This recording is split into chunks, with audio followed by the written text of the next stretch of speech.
27 women. That's the count recorded in a private ledger found in 1978, concealed behind a false panel in what was once the Tidewater District Magistrate's office in southeastern Virginia. 27 enslaved women who vanished from various plantations between March and November of 1847. Their absences were meticulously documented by someone who took great pains to ensure these records would never officially see daylight. The entries are precise. Names, ages, physical descriptions, dates last seen, written in the same neat hand that authorized county property transfers and marriage licenses. But here's what makes this document truly chilling. Next to each name, in different ink, someone added a single word months or years later. The same word every time. Found. What local authorities uncovered when they finally connected these disappearances would reveal a conspiracy so methodical, so cold-blooded in its efficiency, that it would force Virginia's planter elite to close ranks in a silence lasting over a century. Before we continue with what really happened along the James River in 1847, make sure you're subscribed to Liturgy of Fear, hit that notification bell, and drop a comment telling us what state or city you're listening from, because some of the darkest chapters in American history happened closer to home than you might think. The discovery of that ledger wasn't accidental. It came to light during renovations when workers tearing down interior walls in the old magistrate's building found more than just a hidden compartment. They found correspondence, financial records, and a series of maps marked with symbols that initially made no sense. It would take historians 3 years to piece together what those documents really meant. And when they did, several refused to publish their findings. Those who did faced pressure from descendants of prominent Virginia families who claimed the research was sensationalist, designed to tarnish reputations built over 2 centuries. But the evidence was there, preserved in the very materials those families' ancestors had used to build their fortunes. The spring of 1847 found Virginia's plantation country in quiet prosperity, masking deeper anxieties. The James River corridor from Richmond to the Chesapeake Bay represented some of the South's most valuable agricultural land. Tobacco remained king, though soil exhaustion was already becoming apparent. The great plantations stood as monuments to a way of life dependent on enslaved labor, whose numbers in Tidewater, Virginia had swelled to nearly twice the white population. This demographic reality bred constant fear. Nat Turner's rebellion, just 16 years past and 50 miles south, remained fresh in memory. Every unexplained absence sent ripples of paranoia through the white community. Slave patrols rode at night, authorized to stop any black person found away from their place of enslavement. Into this atmosphere came subtle changes few noticed at first. The Hanover County plantation of Josiah Hendress reported that Dinah, age 24, with a scar above her left eyebrow, had run away in mid-March. The advertisement offered a $20 reward, but Dinah was never found. Neither was Sarah from the Langford plantation 3 weeks later, nor Mary from the Gaines property in May. By summer, plantation owners along 30 miles of the James were quietly discussing a problem. Enslaved women were vanishing, and despite extensive slave patrols and professional catchers, they weren't being recovered. The pattern was unusual. Only women aged 18 to 35 disappeared, targeting mid-size plantations with 50 to 150 enslaved people. Most disturbing, the women left behind children. Enslaved mothers almost never ran away from their children. The bonds of family were stronger than iron shackles. Yet here were women vanishing who had sons, daughters, some still nursing infants. The spring rains that year were particularly heavy, swelling the James River and its tributaries, flooding low-lying fields, and making the back roads nearly impassable for weeks at a time. The mud, the isolation of property separated by swaths of dense pine forest and swampland, the chaos of planting season, all these factors created conditions where absences might not be immediately noticed. A woman sent to work in a distant tobacco field might not be missed for days. By the time someone realized she was gone, any trail would be cold. At the Grantham plantation on a river bend, overseer Marcus Haywood noticed something troubling. 3 women from different work gangs vanished within 2 weeks in July. None had seemed discontent or received recent punishment. All 3 disappeared on foggy mornings when visibility dropped before sunrise. Haywood walked the property line searching for tracks, broken branches, any sign of direction. He found nothing, as if they had dissolved into the mist rising off the river. The enslaved community maintained careful silence. Those questioned, sometimes brutally, claimed to know nothing. But among themselves, theories spread. An underground railroad conductor. Slave traders stealing for the Deep South. Or something darker, from old stories about people who entered swamps and never returned. By August, a meeting was called at the Hanover County Courthouse, limited to affected plantation owners and overseers. 23 men gathered and laid out the scope. 19 women had vanished since March. The financial loss was staggering. Each woman represented $800 to $1,200 plus future labor. But more than money, the situation threatened the entire control structure. If people realized they could disappear without being caught, the psychological impact could be catastrophic. They discussed increasing patrols, larger rewards, professional slave catchers from Maryland and North Carolina. Most resisted involving the state militia. It meant public admission, newspaper attention, potentially sparking panic or more escape attempts. Instead, they pooled resources, hiring men whose reputation for tracking runaways was established. The tracking party arrived in early September, led by Tobias Fletcher, a man in his 40s with pale, unblinking eyes who'd built his career returning fugitives from as far as Pennsylvania. He brought 4 associates, each experienced in hunting human beings. They set up in a tavern outside Richmond, studying maps, reviewing descriptions, interviewing anyone who might have information. Fletcher's method was systematic. People left traces, needed food and shelter. Someone always knew something. What Fletcher discovered in his first week of investigation would prove more unsettling than the disappearances themselves. Fletcher's breakthrough came from an unexpected source. A free black waterman named Elijah Dobbs, who operated a small ferry crossing about 15 miles downriver from Richmond. Dobbs was careful, as all free black people had to be in Virginia, maintaining good relationships with white customers while avoiding anything that might threaten his precarious legal status.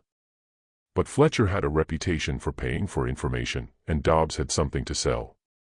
On a humid Tuesday evening, as the last light faded and insects swarmed in clouds above the river, Dobbs told Fletcher about the boats.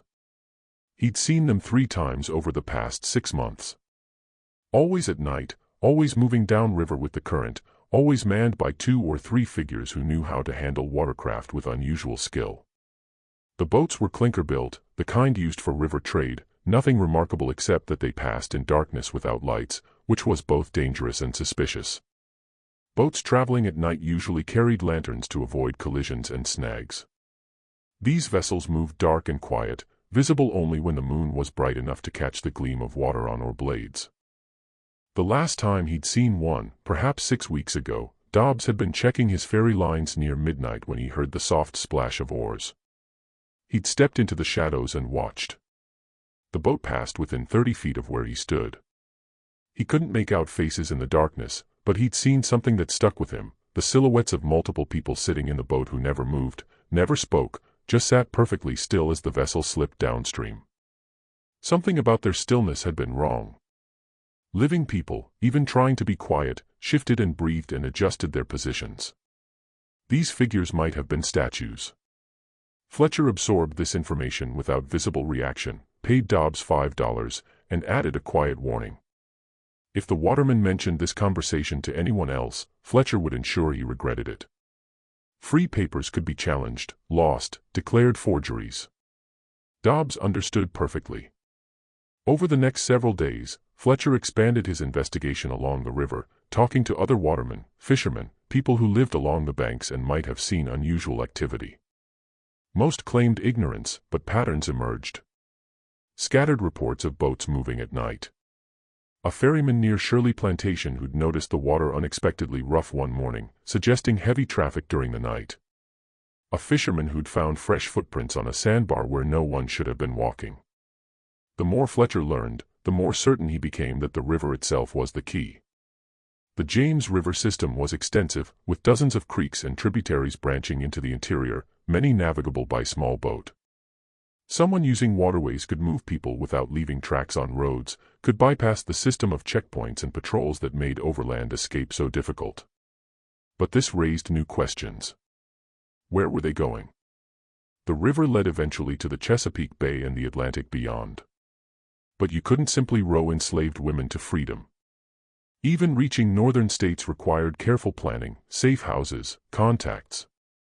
The Underground Railroad existed, but its routes generally ran overland, and it certainly didn't have the capacity to move nearly 20 women in a matter of months. Fletcher decided to stake out a promising location, a bend in the river where the current slowed and a natural channel led to a small inlet surrounded by thick forest. It was isolated enough to serve as a meeting point, yet accessible to anyone who knew the waterways. He chose a moonless night in mid-September and positioned himself on high ground overlooking the inlet, accompanied by one of his men. They settled in before dusk, prepared to wait until dawn if necessary. The night was thick with sound. Cicadas, frogs, the occasional splash of fish or muskrat. The air hung heavy and still, pressing down like a wet blanket. Hours passed. Fletcher's companion shifted restlessly, swatting mosquitoes, but Fletcher himself barely moved. He'd spent countless nights like this, watching and waiting. Patience was his greatest skill. Around 2 in the morning, when fatigue was making everything seem unreal, Fletcher heard it, the soft, rhythmic sound of oars cutting water. He touched his companion's arm, and both men went motionless. A boat materialized from the darkness upstream, moving with the current. As it drew closer, Fletcher could make out 3 figures, 2 rowing, 1 in the stern. The boat turned into the inlet and grounded softly on the muddy bank. What happened next unfolded quickly. The 2 rowers, both appearing to be white men, though it was difficult to be certain in the darkness, stepped out and secured the boat. They waited, silent and watchful. Perhaps 15 minutes passed. Then came the sound Fletcher had been anticipating, movement through the forest, branches rustling, footsteps trying and failing to be quiet. A group emerged from the trees, 5 or 6 people, difficult to count in the shadows. The figures moved toward the boat with what looked like reluctance, urged forward by someone behind them carrying what might have been a long pole or stick. Fletcher had seen enough. He stood, called out for them to stop in the name of the law, and started down the slope toward the inlet. His companion followed, both men moving fast. The people at the boat scattered in different directions, all except the 2 who'd been rowing, and one other figure, who stood frozen for a moment before turning and running into the forest. Fletcher's companion took chase while Fletcher himself made for the boat, determined to prevent it from being pushed back into the current. He nearly reached it before one of the rowers came at him with an oar, swinging it like a club. Fletcher had anticipated violence and ducked under the swing, catching the man around the waist and driving him to the ground. They grappled in the mud while the second rower shoved the boat into deeper water and jumped aboard, rowing frantically into the darkness. Fletcher could hear his companion crashing through the underbrush somewhere in the forest. He could hear screaming, high-pitched and terrified, coming from multiple directions. The fight lasted perhaps 30 seconds before the man Fletcher was grappling with went limp in his arms. For a moment, Fletcher thought he'd knocked him unconscious. Then he smelled it, the distinctive metallic scent of blood, warm and viscous, soaking into the mud beneath them. The man had fallen onto something sharp in the struggle, a broken branch, or perhaps a knife that had tumbled from his belt. The wound was deep in the abdomen, and the man was making a wet, gurgling sound that Fletcher recognized. He'd heard it before. It was the sound of someone dying. Fletcher stood, breathing hard, and looked around. The boat was gone, disappeared into the darkness downstream. His companion was still somewhere in the forest. And lying in the mud, clutching the mortal wound in his belly, was a white man who would be dead within minutes. Fletcher knelt beside him, trying to make out his features in the darkness. The man's eyes were open, staring up at nothing, his breath coming in ragged gasps. "Who are you?" Fletcher demanded. "Who's running this operation?" The dying man's lips moved, but no sound came out except that awful wet gurgling. Blood bubbled at the corner of his mouth. His eyes fixed on Fletcher's face with something that might have been recognition or might have been the blank stare of approaching death. Then his body went still. Fletcher's companion emerged from the trees minutes later, alone and empty-handed. He'd chased someone for perhaps a quarter-mile before losing them in the dense undergrowth. The other people, the ones who'd been herded toward the boat, had scattered completely. The forest had swallowed them all. They searched the immediate area by moonlight and found signs of recent activity: trampled vegetation, scraps of cloth caught on branches, the imprint of many feet in the soft earth near the bank. But most importantly, they found something that changed everything. Hidden in the bushes near where the boat had been moored was a canvas sack, probably dropped in the panic of Fletcher's arrival. Inside were documents, papers with names and descriptions, what looked like bills of sale, and a ledger recording dates and locations. Fletcher carried the dead man's body and the sack back to his horse, working quickly before dawn broke. He needed to examine everything more carefully, and he needed to identify the dead man. Someone would be looking for him. Someone would need to explain what he'd been doing at that inlet in the middle of the night, helping to load people onto a boat headed down the James River. What Fletcher discovered in those documents would crack the case open like a rotten egg, revealing something far worse than a simple escape operation. The dead man's name was Jacob Pute, and he'd been employed as a clerk at the Richmond office of Southerton and Company, one of Virginia's largest slave trading firms. This information sent Fletcher's investigation in a direction he hadn't anticipated. Slave traders dealt in human property, buying and selling people for profit, but they operated within a legal framework, maintaining records and paying taxes. They didn't typically run clandestine operations in the middle of the night. Except the documents Fletcher found suggested exactly that. The ledger listed names, dates, and what appeared to be prices paid and received. Most entries were straightforward enough: purchases from estates, sales to plantation owners in Alabama and Mississippi, the routine transactions of the domestic slave trade. But there was a separate section, written in a different hand, that recorded something else entirely. These entries listed only first names or initials along with dates and cryptic location codes. The amounts noted were significantly lower than market value, sometimes less than half what a healthy young woman should command. Fletcher spent 2 days studying the papers before approaching the authorities. He understood the delicate nature of what he'd uncovered. Southerton and Company was a respected firm with connections throughout Virginia's planter class.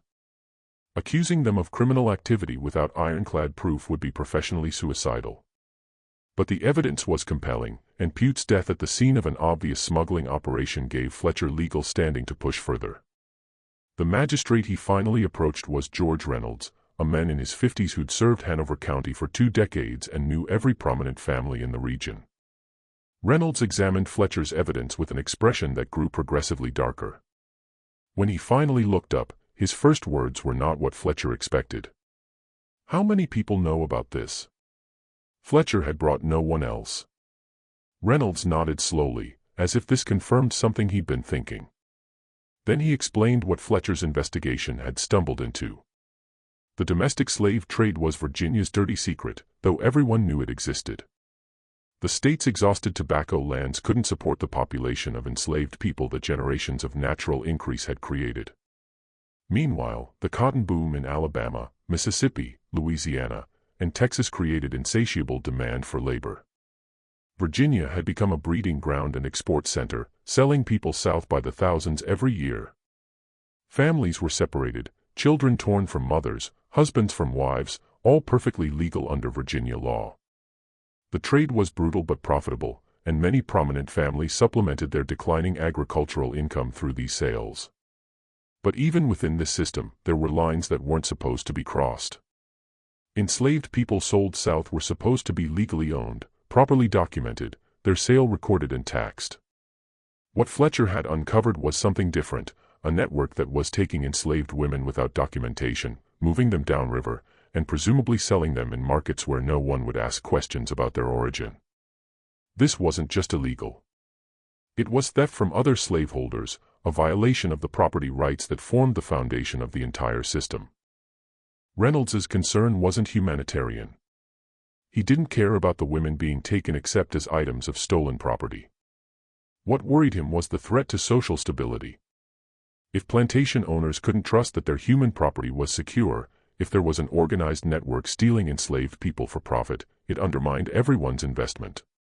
Worse, if this became public knowledge, it could create exactly the kind of scandal that abolitionists in the North loved to publicize, making Virginia look like a lawless territory where even slaveholders weren't safe from theft.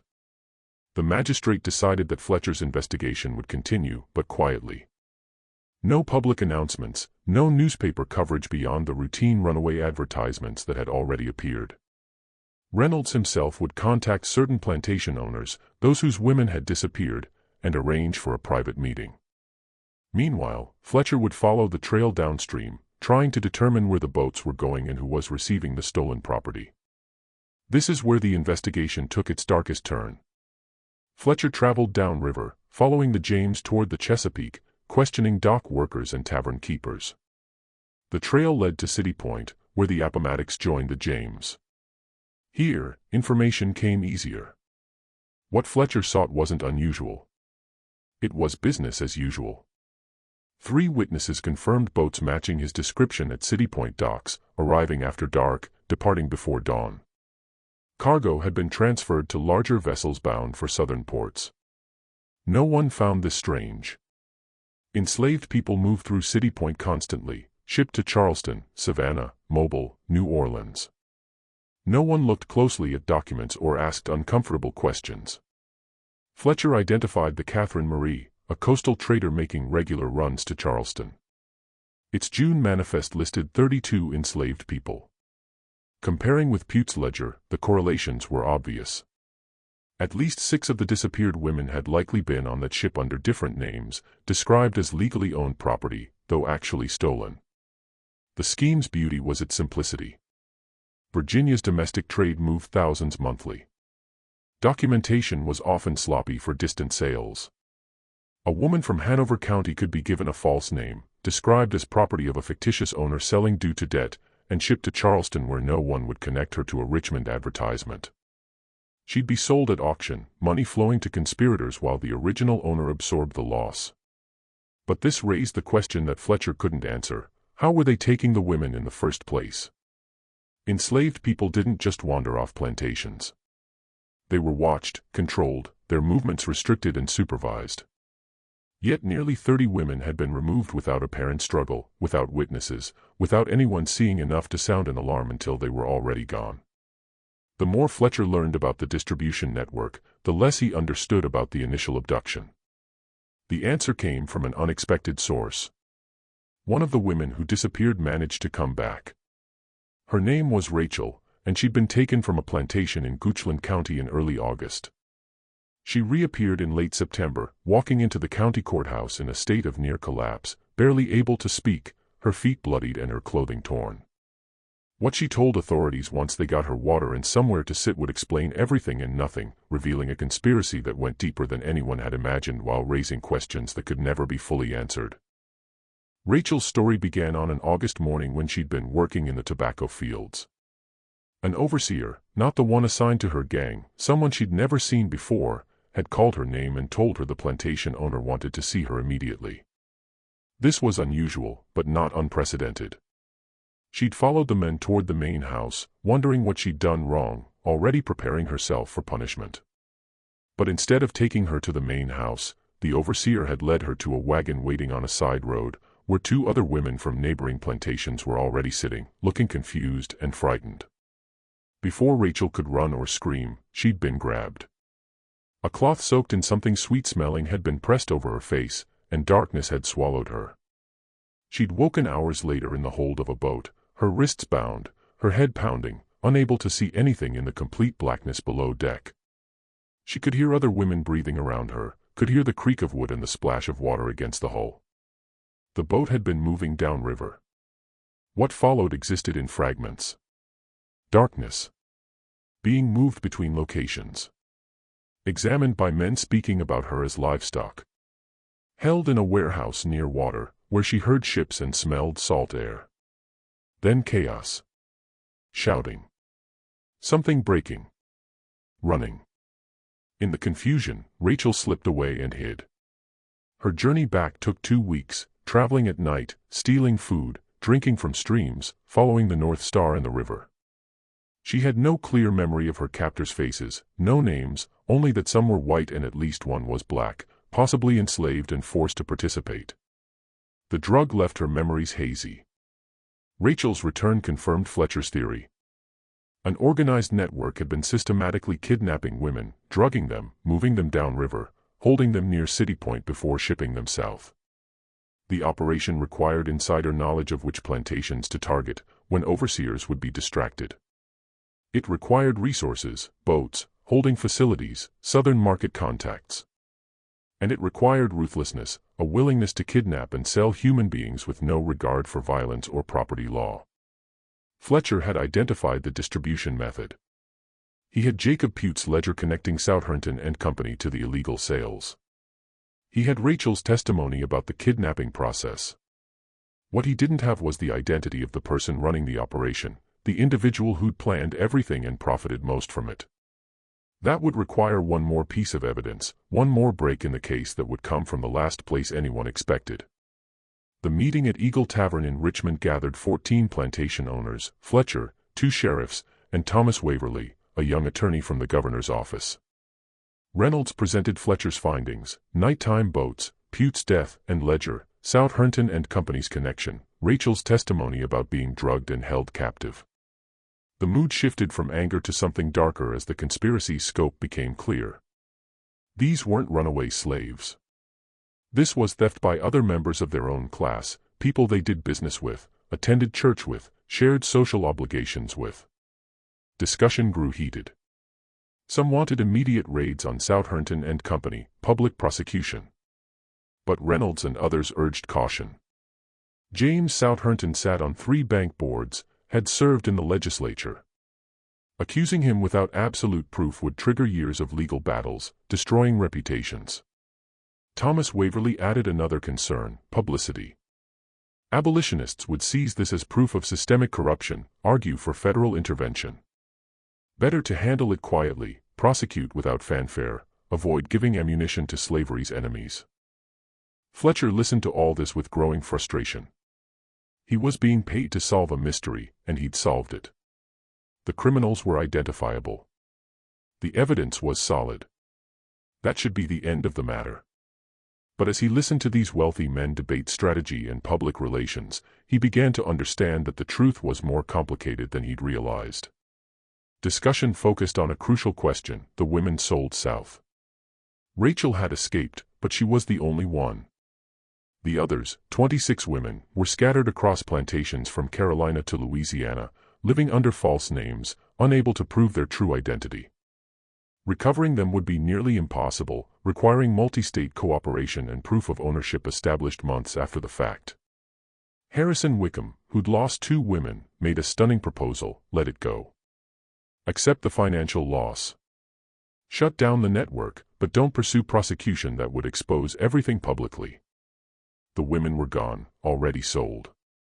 Bringing them back would require admitting Virginia's system of patrols and documentation was weak enough that a gang had stolen 30 people over months. Better to handle it privately, ensure it didn't happen again, and move on. Several agreed. Waverly objected. If unpunished, other networks would form. Law meant nothing unenforced, especially when criminals came from the same class as victims. The debate raged for another hour before Reynolds proposed a compromise: continue investigating to identify everyone involved, deal with them privately through forced restitution and social ostracism, but no public trial. And the women sold south would remain where they were. The cost of recovery, financial and political, was too high. Fletcher found this distasteful, but understood its logic. The system cared about property rights, not human welfare. If plantation owners accepted the loss to avoid embarrassment, that was their choice. He would complete his investigation, identify remaining conspirators, collect payment, and move on. But what he discovered next made that resolution impossible.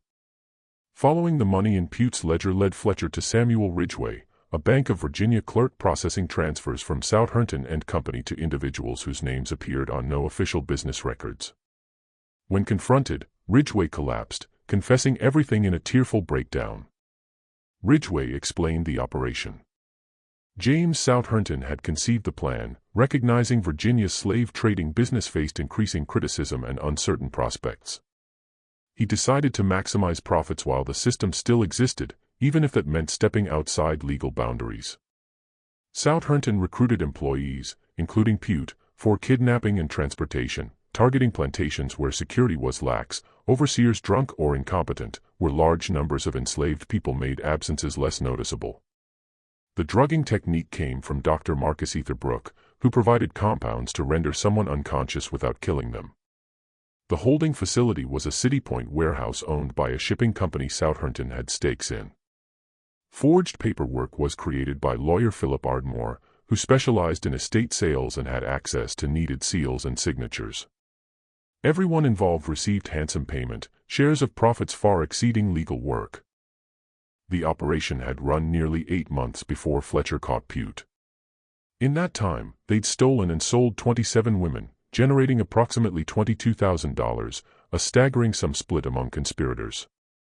But here's what made Fletcher's blood run cold. Ridgway claimed that Southampton had planned to expand the operation, targeting enslaved men as well, and potentially extending into other states. The success of the initial phase had convinced him that the risk was manageable, that authorities were too incompetent or too concerned with avoiding scandal to seriously investigate. He'd been proven partially right. The investigation had taken months to make progress, and even now the plantation owners were more concerned with avoiding publicity than pursuing justice. Fletcher took Ridgway's confession directly to Magistrate Reynolds, expecting that this new evidence would force action. Surely, with a complete confession naming all the conspirators, prosecution would be unavoidable. But Reynolds's reaction was not what Fletcher anticipated. The magistrate read the confession slowly, his face betraying nothing. When he finished, he set the papers down and looked at Fletcher with something that might have been pity. "You've done excellent work," Reynolds said. "Truly exceptional. But I'm afraid the matter is now out of our hands."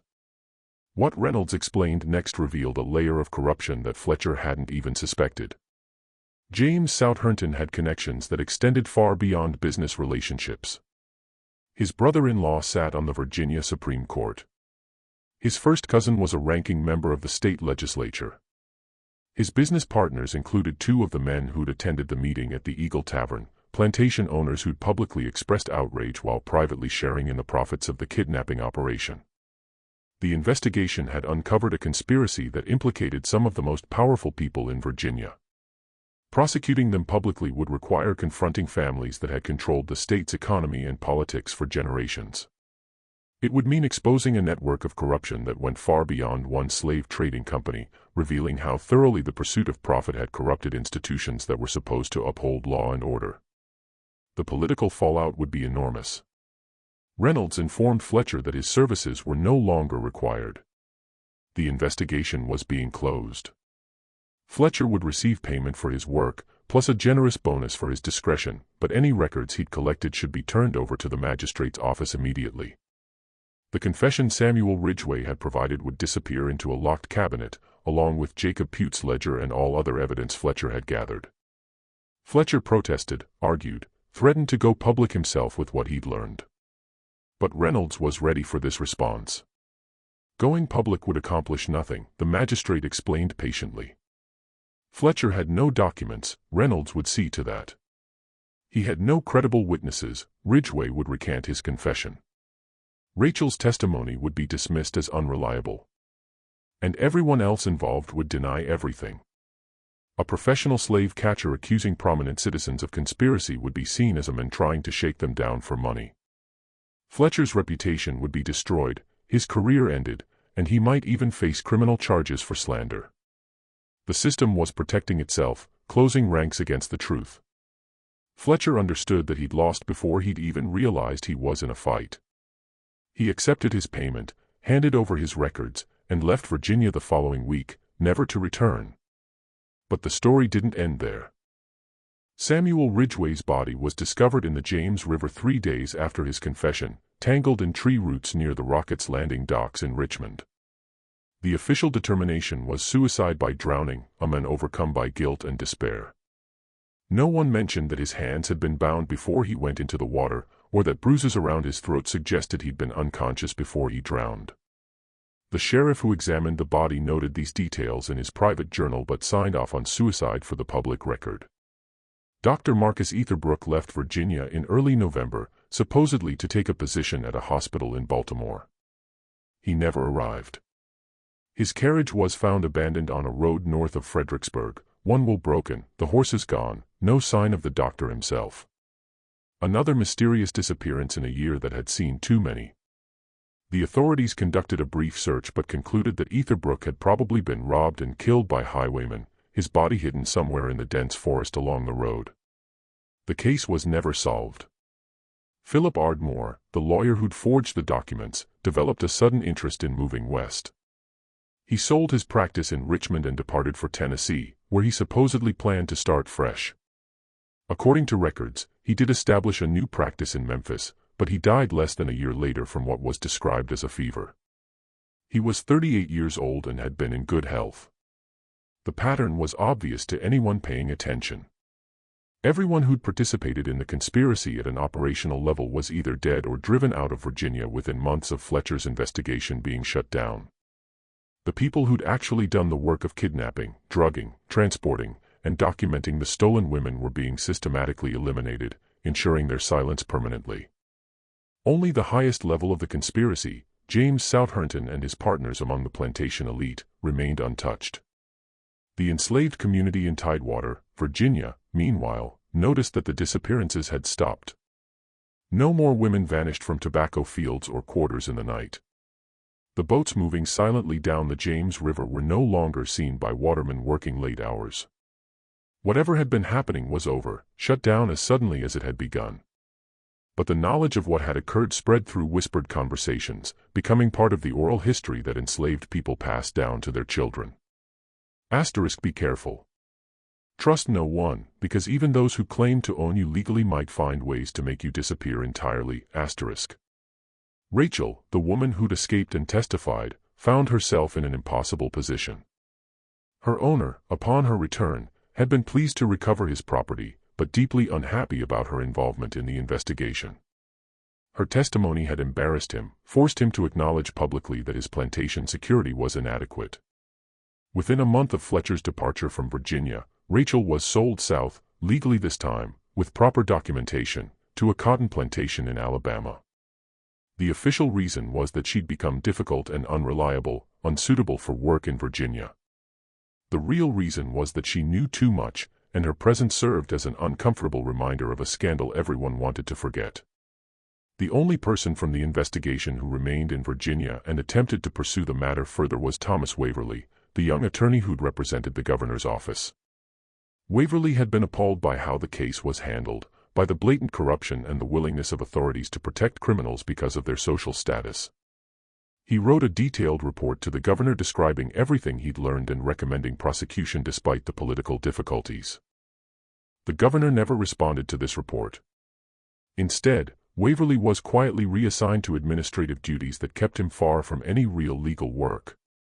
When he persisted in raising concerns about the case, he found himself increasingly isolated, his colleagues avoiding him, his superiors making it clear that his career prospects depended on his ability to understand when silence was appropriate.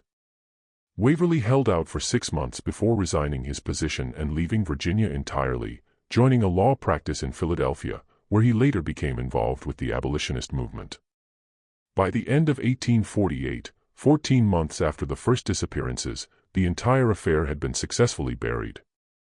Southernton and Company continued operating as if nothing had happened, though James Southernton himself gradually withdrew from day-to-day management, installing his son-in-law as the public face of the business.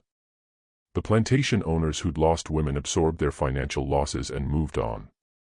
The criminal network that had kidnapped nearly 30 people was completely dismantled, its members dead, departed, or thoroughly intimidated into silence. But there was one loose end that no one had anticipated. One piece of evidence that survived the cover-up. In early December 1848, a package arrived at the office of the Richmond Inquirer, the city's leading newspaper. Inside was a letter and a copy of documents, not the originals that Fletcher had been forced to surrender, but copies he'd apparently made before turning over his evidence. The letter explained in clear, detailed prose exactly what had happened: the systematic kidnapping of enslaved women, the conspiracy involving prominent citizens, the investigation that had been shut down to avoid scandal, the subsequent deaths and disappearances of witnesses. The letter was signed, "A Friend to Justice." But the newspaper's editor, John Pleasance, recognized the handwriting. It belonged to Thomas Waverley, though Waverley had been careful not to include anything that could prove he'd sent it. Attached to the letter were copies of Pute's ledger, Ridgway's confession, and a list of the 27 women who'd been stolen and sold south, including the names of their original owners and the approximate dates they disappeared. Pleasance faced a difficult decision. Publishing this material would create exactly the kind of scandal that Virginia's elite had worked so hard to prevent. It would expose corruption at the highest levels of society, embarrass powerful families, and likely provoke retaliation against the newspaper and Pleasance himself. But it was also an extraordinary story, the kind of investigative revelation that newspapers existed to bring to light. And Pleasance, despite his own background as a slaveholder, had growing doubts about the institution he was part of. He sat on the material for 3 days, reading and rereading the documents, consulting with his editorial staff, trying to decide what the right course of action was. Finally, he made his choice. He would publish an edited version of the story, focusing on the kidnapping conspiracy itself while leaving out specific names of the most prominent citizens involved. This way, the truth would enter the public record without causing complete political chaos. The story ran in the Richmond Enquirer on December 12, 1848, under the headline, "Organized Theft of Slave Property Exposed in Tidewater Counties." It described in general terms how a criminal network had systematically stolen enslaved women and sold them south, how the conspiracy had involved people within the slave trading industry, and how authorities had failed to properly prosecute the crimes. It named Jacob Pute, already dead and unable to sue for defamation, and mentioned Southerton and Company in connection with Pute's employment, though it stopped short of accusing James Southerton directly. The reaction was immediate and intense. Other Virginia newspapers picked up the story, some running their own investigations, others dismissing it as sensationalist nonsense. Northern abolitionist papers seized on the article as proof that the slave system was inherently corrupt, using it as ammunition in the ongoing political debates about slavery's expansion into Western territories. Pro-slavery advocates in Virginia denounced the coverage as exaggerated and harmful to the state's reputation.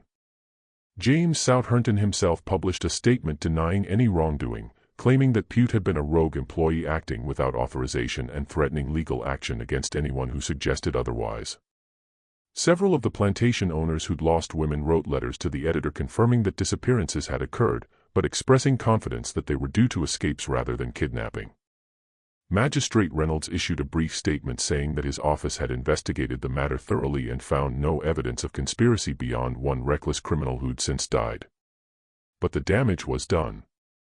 The story was out in the world, impossible to completely suppress. The facts might be disputed, details might remain hidden, but the basic truth had entered public consciousness. Something terrible had happened along the James River in 1847. Enslaved women had vanished, and the authorities had failed to protect even the property rights they claimed to hold sacred. John Pleasance paid a price for publishing the story. 3 weeks after it appeared, he was challenged to a duel by the son of one of the men implicated in Waverley's documents.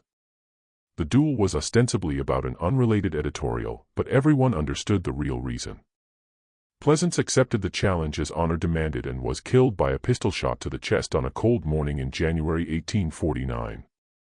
He was 40 years old.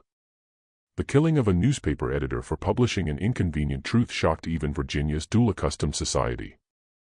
There were calls for prosecution, but dueling occupied a strange legal space, officially illegal, but socially tolerated among gentlemen. The men who'd killed Pleasance faced no serious consequences. The message was clear: some truths were dangerous to speak, and those who spoke them did so at their own risk. Yet, despite all the efforts at suppression, despite the deaths and the cover-ups and the threats, the story survived. It passed into Virginia's historical record as a strange incident from the antebellum period, details murky and disputed, but the basic outline preserved. And slowly, very slowly, pieces of additional evidence emerged over the years that confirmed what Waverley and Fletcher had uncovered. The full truth of what happened in 1847 wouldn't come to light until more than a century later, when the documents discovered during the 1978 renovation were authenticated and cross-referenced with other historical records that had survived in various archives. What those documents revealed was even darker than anyone in 1848 had imagined. James Southerton had indeed conceived and run the kidnapping operation, but he hadn't acted alone or even been the primary beneficiary. The conspiracy included at least 7 prominent plantation owners, men who'd sat in the Eagle Tavern expressing outrage while knowing full well what had happened to the missing women. These men had been equal partners in the scheme, providing information about which plantations to target, helping to arrange the kidnappings, and sharing in the profits when the women were sold south. The reason for their involvement was cold economic calculation. Virginia's slave economy was in decline. Everyone could see it, but few were willing to admit it publicly. These men had watched their wealth slowly eroding as tobacco exhausted their soil and younger sons of established families moved west to seek better opportunities. The kidnapping operation offered a way to extract additional profit from the enslaved people they controlled, converting them into cash that could be invested in more promising ventures like railroads and manufacturing. But the financial records that survived revealed something even more disturbing about the operation's scope. The 27 women documented in the magistrate's ledger weren't the only victims. They were just the ones whose disappearances had been officially noticed and recorded. Cross-referencing plantation records, sale documents from southern markets, and testimony that had been collected but suppressed suggested that the operation might have taken as many as 40 or 50 women over a longer period than anyone had realized. Some of the disappearances went back to late 1846, predating the March 1847 start of the pattern that Fletcher had investigated. The women had been specifically targeted for their youth and perceived fertility, traits that commanded premium prices in the Deep South's expanding cotton economy. They'd been torn from their families, drugged and transported like cargo, sold under false names to buyers who'd been told nothing about their true origin. Some of those women likely lived out their entire lives, never knowing which Virginia county they'd originally been stolen from, unable to get word back to the children and husbands and parents they'd been forced to leave behind. The holding facility at City Point had been more than just a warehouse. Documents described it as a compound with separate rooms where captives could be kept isolated, a space where they could be prepared for sale, which likely meant being forced to learn false histories, threatened into silence about their kidnapping, possibly subjected to violence to make them compliant. The facility operated for at least 10 months before being shut down in the wake of Fletcher's investigation. After that, it was cleaned out and converted to storing legitimate cargo. Any evidence of its previous use carefully destroyed. Dr. Etherbrook's role in developing the drugging technique turned out to be even more sinister than originally understood. He'd been experimenting with compounds based on opium and other substances, trying to find mixtures that would render people unconscious without killing them, that would leave them confused and disoriented to prevent effective resistance. Several of the women who'd been kidnapped, based on testimony collected decades later from formerly enslaved people who'd known them, reportedly suffered lasting effects from the drugs, including memory problems and physical ailments that persisted for years. The deaths of the conspirators who'd been at the operational level, Ridgway, Etherbrook, possibly others whose fates were never officially recorded, hadn't been coincidental. The plantation owners who'd partnered with Southampton had systematically eliminated anyone who could testify against them, ensuring that if the conspiracy was ever investigated, all the blame would fall on dead men who couldn't defend themselves. Pute's death at the inlet had been accidental, but it showed the conspirators how vulnerable they were to testimony from subordinates. They'd responded by removing that vulnerability entirely. Thomas Waverley's attempt to expose the conspiracy through the Richmond Inquirer, and John Pleasance's death after publishing the story, represented the system protecting itself in the most brutal way possible. Men had been murdered to preserve the reputation of Virginia's elite, to prevent a scandal that might have forced society to confront the corruption at the heart of its economic system. The violence wasn't aberrant. It was fundamental to how power maintained itself. But here's what the 1978 discovery also revealed: one of the women who'd been kidnapped had found a way to bear witness. Her name was Louisa, taken from a plantation in New Kent County in July 1847 and sold at a market in Charleston that fall. She'd been purchased by a rice planter named Edward Gresham, whose property was located on one of the Sea Islands near Beaufort, South Carolina. Gresham was, by most accounts, a brutal owner, working people to death in rice fields where malaria and other diseases killed regularly. But his brutality created opportunities during the chaos of the Civil War, when Union forces captured the Sea Islands in late 1861. Gresham fled, and his enslaved workers liberated themselves. Louisa was still alive then, though she was probably in her late 30s or early 40s and worn down by years of hard labor. She could have simply enjoyed her freedom and tried to rebuild a life. Instead, she sought out the Union officers who were documenting the property they'd seized, and she told them her story. She described being taken from Virginia, the drugging, the boat trip down the James River, the holding facility at City Point, the sail to Charleston. She provided names and details that she'd held onto for 14 years, waiting for an opportunity to tell someone who might care. The Union officer who recorded her testimony was a captain named William Thorpe from Massachusetts, serving with the occupation forces. He wrote down everything Louisa told him, recognizing it as evidence of the slave system's inherent corruption. Thorpe's report was filed with dozens of other witness statements from formerly enslaved people describing the abuses they'd suffered. After the war, these documents were archived and largely forgotten, gathering dust in government storage until historians began examining them in the 1960s and 1970s as part of renewed interest in Reconstruction-era records. When Louisa's testimony was finally read alongside the documents from the magistrate's office, the full story came together. The names she'd mentioned matched names in the conspirators' records. The dates aligned. The descriptions of the holding facility at City Point corresponded with architectural details that could still be verified in 1978.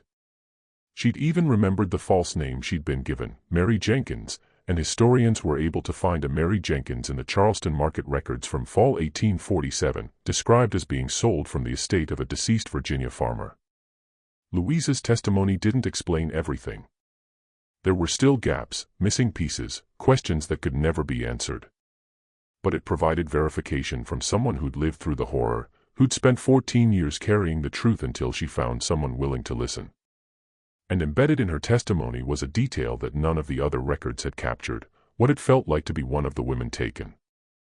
She described the moment of being grabbed, the terror of waking up in darkness with no understanding of where she was, the slow realization that she'd been stolen and sold, and that no one was coming to bring her back.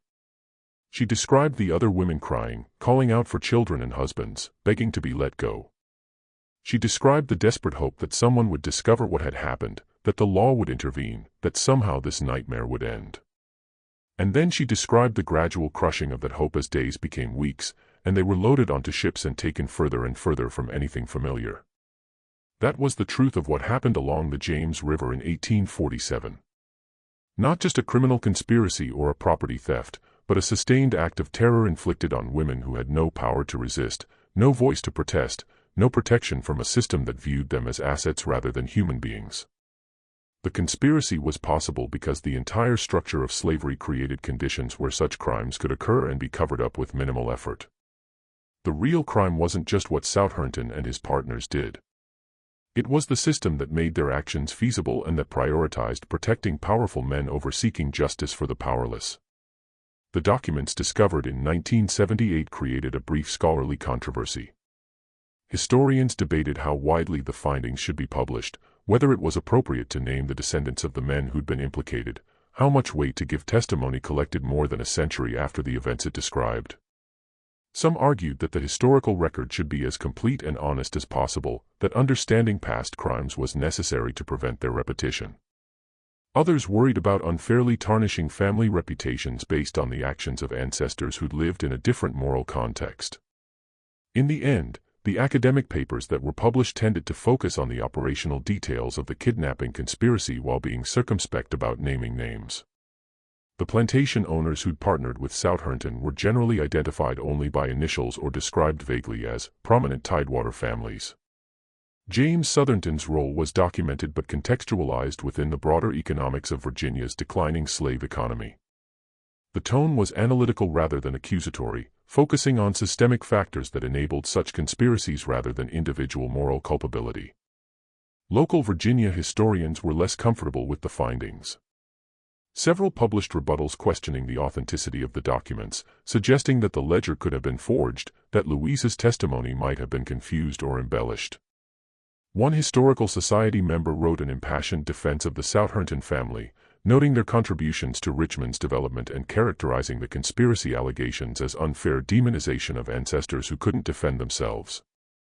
But for people who'd grown up hearing whispered stories from grandparents and great-grandparents, people whose families had been enslaved in Tidewater, Virginia during the antebellum period, the 1978 discovery wasn't shocking. It was confirmation. The oral traditions passed down through generations had preserved knowledge of women who disappeared, of boats moving on the river at night, of the terror that had pervaded enslaved communities during the year when anyone could vanish without warning. The official historical record was finally catching up to what they'd known all along. The debate about how to remember and discuss these events continues. The 27 or more women who were kidnapped and sold south mostly remain names in a ledger, people whose individual stories and voices were lost when they were stolen from their communities. Louise's testimony provides a glimpse of what they experienced, but she was just one person, and her memory, recorded 14 years after the fact under the traumatic circumstances of a war zone, can only tell us so much. What we know for certain is that a conspiracy existed, that it operated for at least a year and possibly longer, that it involved some of the most respected citizens in Virginia, and that it was covered up through a combination of violence, intimidation, and the systemic corruption of legal institutions. We know that women were terrorized, families were destroyed, and the men responsible faced no meaningful consequences. We know that when the truth tried to emerge, people died to suppress it. The holding facility at City Point was demolished in the 1890s to make room for expanded railroad operations. The Southampton and Company offices in Richmond were destroyed by fire during the Civil War's final days when retreating Confederate forces burned much of the city's downtown. The plantations where the women were taken from have mostly been broken up or converted to other uses, their histories sanitized into stories of architectural significance and agricultural innovation that carefully avoid discussing the human beings who were enslaved there. But the James River still flows, carrying water from the Virginia mountains down to the Chesapeake Bay, past cities and towns that have grown and changed. The river itself remains largely unchanged. People still boat on it, fish in it, build their homes along its banks. And if you know the history, if you understand what happened along these waters in 1847, you can't look at the river the same way. You see it as it was, a highway for human trafficking, a path that carried women into slavery, water that witnessed suffering and has kept secrets for more than a century and a half. The magistrate's ledger, with its careful entries and that one repeated word, found, sits in an archive now, available to researchers who request access. But what found really meant, what happened to those women after they were found and sold south, remains largely unknown. Some likely survived long enough to see emancipation in 1865, though by then they would have been in their 40s or 50s, worn down by decades of forced labor.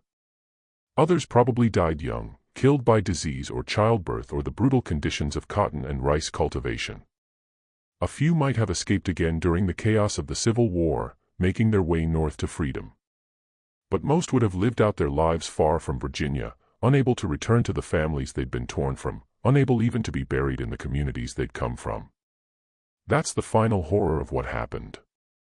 Not just that these women were stolen and sold, but that they were erased. Their names were changed, their histories obscured, their connections to their original communities severed so thoroughly that even now, more than a century and a half later, we can't fully trace what became of them. They exist in the historical record as entries in a ledger, as references in shipping manifests, as blank spaces where people used to be. What do you think of this story? Do you believe everything that happened along the James River in 1847 has been revealed? Or are there still secrets waiting to be discovered? Leave your comment below and share your thoughts. If you found this piece of dark history compelling, subscribe to Liturgy of Fear, hit that notification bell, and share this video with someone who appreciates the kind of true stories that textbooks often leave out. The past has more shadows than we usually acknowledge. And there are more stories like this waiting to be told.